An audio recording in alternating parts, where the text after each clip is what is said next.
หยุดพញាក់ខ្លួនព្រឺតងាកក្រោយមកម្ចាស់ហត្ថាទាំងអារម្មណ៍ក្តុកក្តួលរំជួលចិត្តលុះនៅពេលបានមើលឃើញជាក់នៅម្ចាស់ហត្ថាទើបធ្វើឲ្យគេមិនចង់ជឿលើភ្នែកទាំងគូរបស់ខ្លួនឯងតាមពិតម្ចាស់ហត្ថាដ៏សខ្ចីត្រជាក់លោកនោះ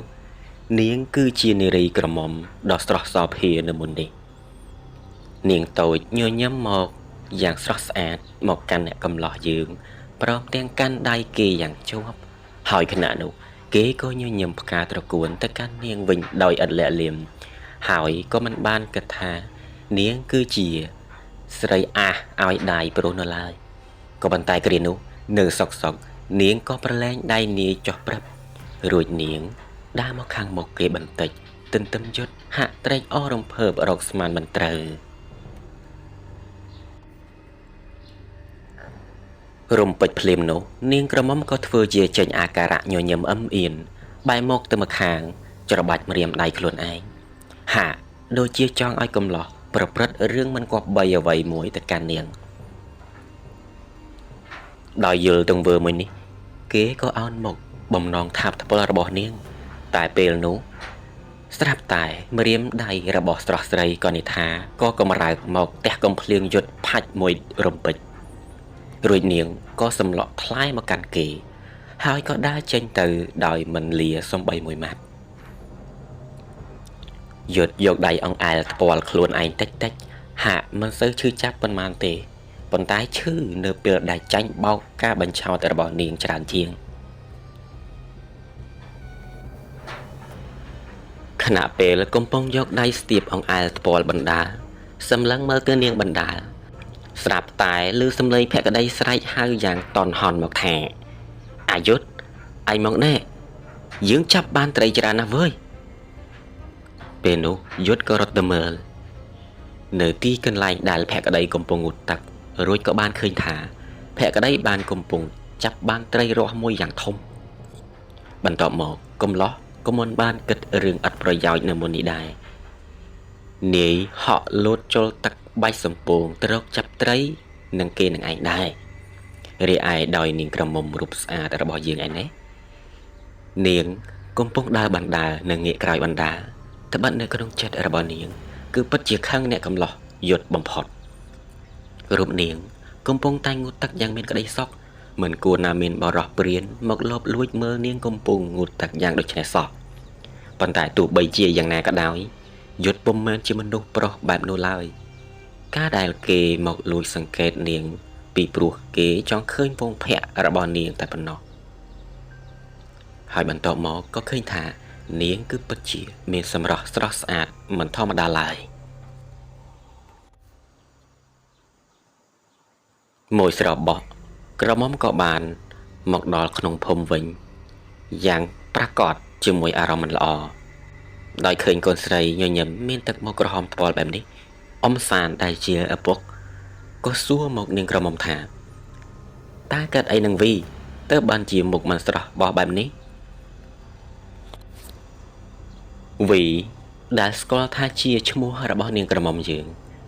ទាញស្បៃបាត់ដើមទ្រូងម្ដងជាពីរដងនិងងាកមើលទៅផ្លូវដែលនាងដើរកាត់នៅមុននេះហើយក៏និយាយរអ៊ូរទាំអំពីរឿងរ៉ាវដែលបានកើតឡើងនៅមុននេះក្រោយអំពីស្ដាប់កូនស្រីក្រមុំរៀបរាប់រួចកាលណាហើយអ៊ំសានហាក់ក្តៅពោះឆៅឆៅមួយរំពេចនិងលន់មកថាមើលទៅវាបែក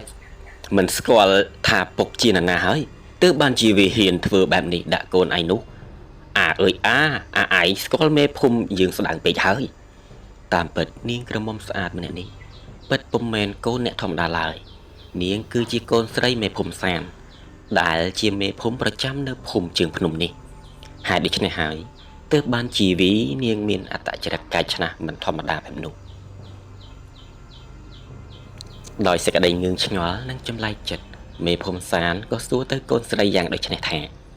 តើកូនឯងដឹងឬទេថាវាជាអ្នកណាអ្នកភូមិយើងឬក៏ជាអ្នកភូមិណាដែរស្រួលពុកចាត់មនុស្សឲ្យទៅស៊ើបនៅទីនោះក្រមុំវីក៏ឆ្លើយប្រាប់ឪពុកតាមស្ថានភាពជាក់ស្ដែងដែលកំឡោះនោះកំពុងស្ថិតនៅលុះតែបានដឹងហើយមេភូមិក៏បានដឹងយ៉ាងច្បាស់ថានៅក្នុងព្រៃនេះច្បាស់ជាមានអ្នកក្រៅភូមិឯណា ទៅអាស្រ័យផលនៅព្រៃក្រាស់ក្រោយភូមិរបស់គាត់ជាក់ជាពុំខាននោះហើយក៏គិតថានោះគឺជាក្រុមអ្នកបំផ្លាញសម្បត្តិធនធានធម្មជាតិមិនខានតែតាមការពិតគឺពុំដូច្នោះនោះទេពួកគេមកអាស្រ័យត្រឹមតែមួយក្រពះតែប៉ុណ្ណោះដោយឡែកស្របពេលជាមួយគ្នាក្រមុំវីហាក់លួចសង្កេតមើលទៅទឹកមុខឪពុកឥតព្រិចឡើយត្បិតទឹកមុខរបស់គាត់គឺពោពេញដោយគំនួចហាក់ពុំចង់ឲ្យនាងដឹងឡើយតែគ្រានោះនាងពុំបានឈរនៅរះរងយូរទេហើយនាងក៏ចូលទៅក្នុងផ្ទះផុតទៅបន្ទាប់ពីវីចូលទៅក្នុងផ្ទះផុតមេភូមិសានក៏ងាកក្រឡេកមើលទៅកូនស្រីបន្តិចហើយងាកមុខមកវិញដោយក្រសែភ្នែកអាត់កំបាំងក៏ប៉ុន្តែទោះបីជាយ៉ាងណាក៏ដោយនាកាលៈទេសៈនោះមេភូមិសានមិនបានដឹងឡើយថាពេលនេះមានក្រសែភ្នែកមួយគូបានកំពុងលបមើលមកកាន់មេភូមិក្នុងក្រសែភ្នែកមុតថ្លាប្រកបដោយភាពដាច់ស្រេចតាមពិតម្ចាស់កែវភ្នែកមួយគូនោះគេគឺជារូបរាងនៃបរិសសង្ហាម្នាក់ស្លៀកពាក់ឈុតខ្មៅនិងពាក់របាំងមុខពណ៌ក្រហមសល់តែប្រឡងភ្នែកនិងក្នុងដៃកាន់កំបិតស្នៀតយ៉ាងប្រុងប្រយ័ត្នការដែលបរិសរបាំងមុខមកទីនេះគឺមិនមែនមកលបមើលកូនស្រីរបស់គាត់នោះឡើយគឺគេមកស្ដាប់អំពីផែនការមេភូមិសានដើម្បីចង់ដឹងថាគាត់នឹងធ្វើអ្វីចំពោះក្រុមរទេះគោដែលបានមកដល់ក្នុងព្រៃក្រោយភូមិនេះប៉ុន្តែឆ្ងល់ណាស់តើបរិសពាក់របាំងមុខពណ៌ក្រហមដ៏សង្ហានោះគេគឺជាអ្នកណាទៅវិញទៅយប់យន្តរាត្រីស្ងាត់បានឈានចូលមកដល់សត្វបក្សាកំពុងដេកសំងំនៅលើទ្រនំយ៉ាងស្ងៀមស្ងាត់ខណៈខ្យល់រំហើយពេលរាត្រីហាក់ចោះត្រជាក់ត្រសៀកគួរជាទីព្រឺសម្បុរក្នុងយប់កណ្ដាលព្រឹកព្រៃដ៏សែនមនោរម្យនេះពូផលពូឆោមពូវឿននិងអ៊ំសក់កំពុងអង្គុយជជែកគ្នាហូបត្រីនៅពីមុខភ្នក់ភ្លើងនិយាយអំពីនេះអំពីនោះតាមទម្លាប់ចាស់ដែលធ្លាប់តែនិយាយនិយមចូលចិត្តដើម្បីបង្ការភាពអបសក់ក៏ប៉ុន្តែដូចជាបាត់វត្តមានយុទ្ធនិងភក្តីមិនឃើញនៅជុំជាមួយពួកគាត់ឡើយពេលនោះអ៊ំសក់ដែលជាចាស់ទុំជាគេក៏ក្រឡេករកមើលពួកគេទាំងពីរដោយលន់មកថាឯណាដូចជាបាត់អាយុទ្ធនិងអាក្តី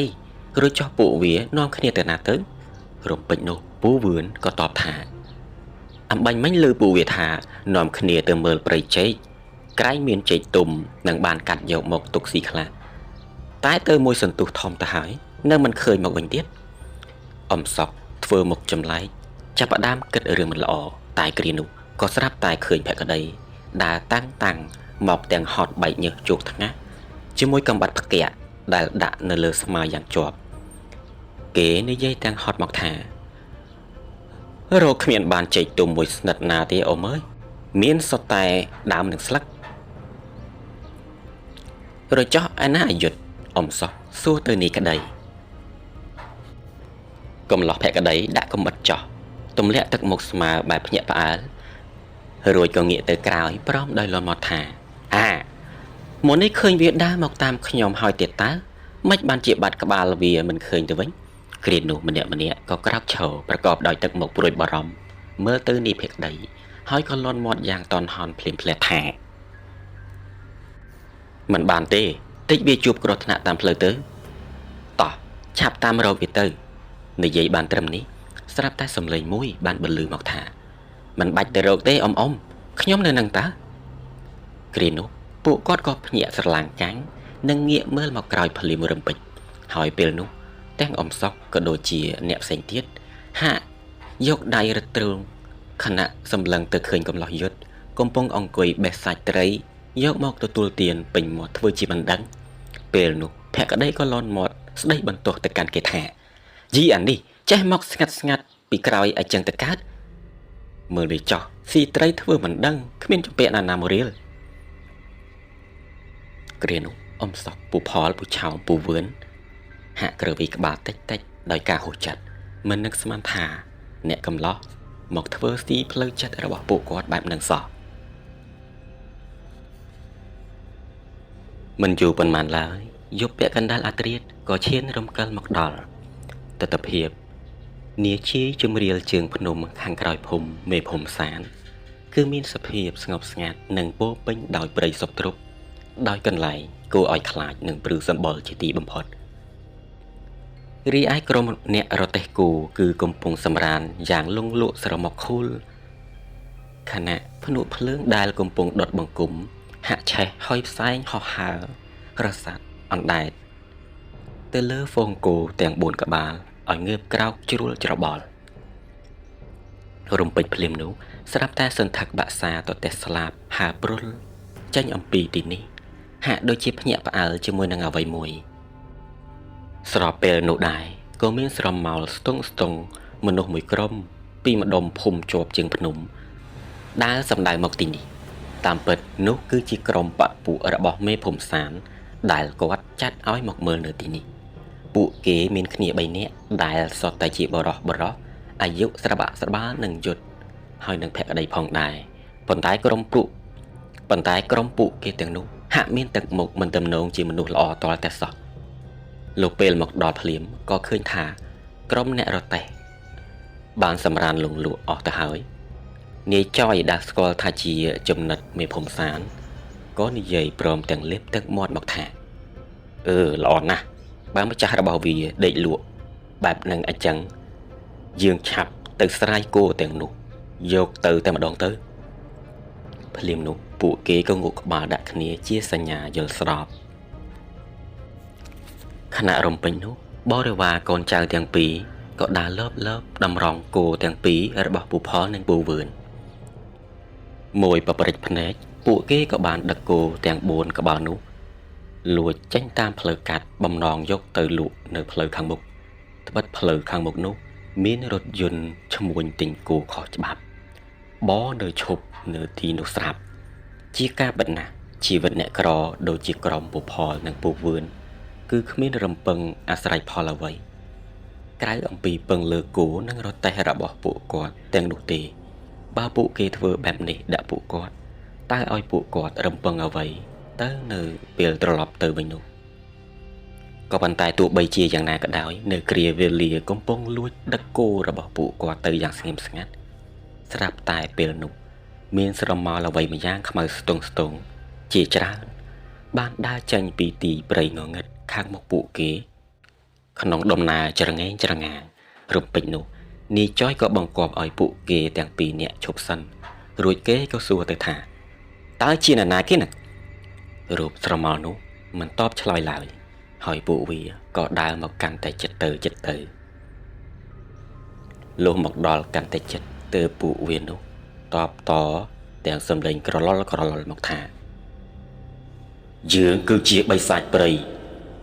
ឯងសួរយើងមានការអ្វីពួកអាចោលលួចគោនិយាយបានត្រឹមនេះម្ចាស់សំឡេងឮក្រឡល់នោះក៏លេចចេញជារូបរាងមកនៅចំពោះមុខពួកគេម្ចាស់សស័ព្ទនោះវាគឺជាបិសាចព្រៃដែលមានមុខមាត់អាក្រក់សក់វែងអន្លាយអស់ដល់ដីក្រចកដៃជើងវែងខ្មៅស្រួចចង្កូមកោងសស្ញាចភ្នែកពណ៌ក្រហមបានកំពុងធ្វើមុខធ្វើមាត់កាចសាហាវទៅកាន់នាយចយយ៉ាងគួរឲ្យខ្លាចរអានាយចយបើកភ្នែកសក្រឡែតធំនៅក្នុងអារម្មណ៍ពោពេញដោយភាពរន្ធត់តក់ស្លុតប៉ុន្តែមិនរាថយ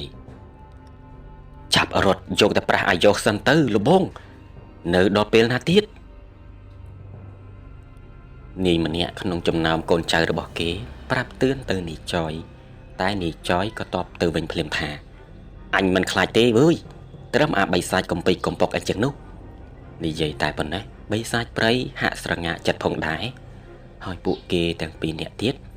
ក៏មិនបានឈរនៅស្ងៀមឡើយពោលគឺចង់តែរត់ចេញអំពីទីនេះតែប៉ុណ្ណោះបិសាចព្រៃខាងក្រោតបំផុតស្ទុះហក់មកប្រហារមកលើនាយចយយ៉ាងរហ័សក៏ប៉ុន្តែពេលនោះត្រូវនាយចយរងជាប់ពីព្រោះនាយចយនេះក៏ចេះមុនវិជាការខ្មៅមិនធម្មតានោះដែររំពេចពេលភ្លាមនោះ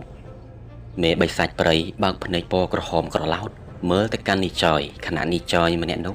សេបសោតនៅមុនគាថាអ្វីម្យ៉ាងជីបអូចនៅក្នុងមាត់រួចខ្ជាក់ចេញក្របីខ្មៅមួយក្បាលក្របីខ្មៅអាគមស្ទុះហក់លូតបោជុលមេបិសាច់ព្រៃយ៉ាងតក់ក្រហល់ក៏ប៉ុន្តែទោះបីជាយ៉ាងណាក៏ដោយក្របីខ្មៅមិនអាចកម្ចាត់បិសាចបានឡើយ